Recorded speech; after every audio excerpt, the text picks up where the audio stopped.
So if anyone has studied public health for a degree, either a master's or a doctoral degree, or even probably a bachelor's, they do have bachelors in public health. We know that there's really 5 areas of public health.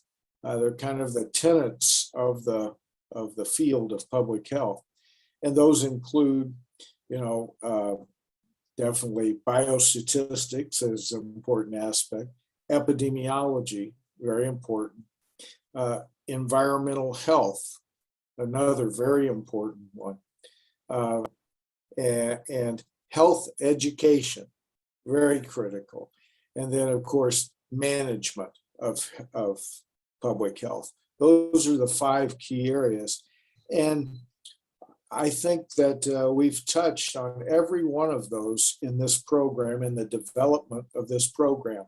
Without the epidemiology that has went along to help us determine what's causing the outbreaks, and without the research and the use of biostatistics to actually determine what was most likely, what's the highest risk things, we couldn't be where we are.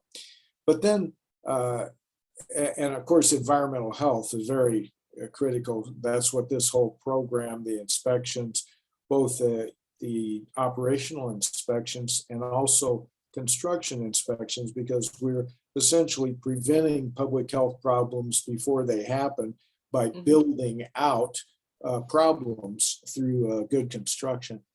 But then education, and I'm partial to education because I've not only worked in CDC and did a lot of training there, and I do training now as a consultant, but I was a professor for several years, and I understand the value of education.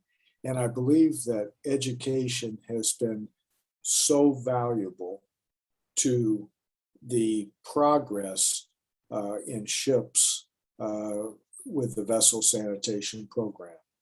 And I speak from experience because in 1980, when I actually started doing inspections, very few people in the industry, and by the way, there were only about 40, I believe 47 ships that were coming to the US routinely at that time. And now there's nearing 300. So it was a different scenario. But most people, and it didn't matter if they were officers or crew, did not understand the basics of public health. They did not understand the cause and effect relationship between so many things in public health, whether it was refrigeration or lack of refrigeration, or chlorine in water.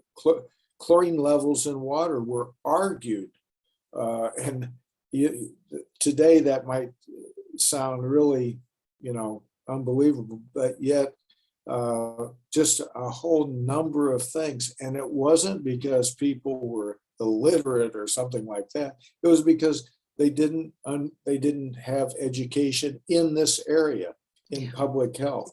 And today, and thanks to you, Catherine. I mean, you've been involved in the education part for so many years, and all the way back to Dr. Dermody and so many others.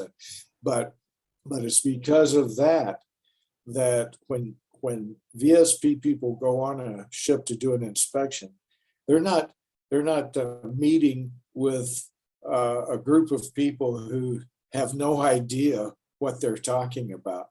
They're meeting with people even at the really at the dishwasher or cook level that understand exactly what they're talking about.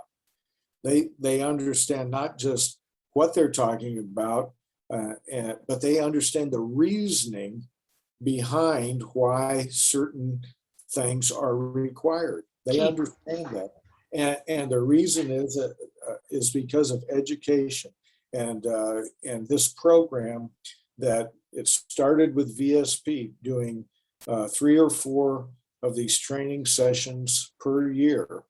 But then, of course, consultants, and back in the old days, there were very few consultants. And even the consultants were probably not as in tune with the cruise ship industry and all the things that were going on, the public health issues, as they are today. But now we have many consultants, and every one that I know of provides training while they're on board. Some of it is classroom training, some of it is on-the-job training, but it is training.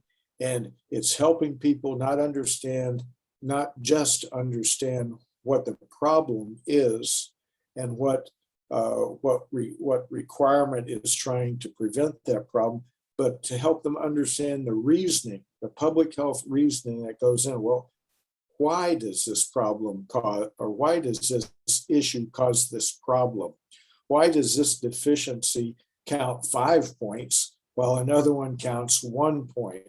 And so it's just, it really is, and for someone like me that's been around since the early days of the cruise ship program, it's truly interesting, and it's really exciting to see how much this education has paid off. And I believe it's responsible for, I don't just believe, I know that it must be responsible for the reduction in the amount of disease that's spread.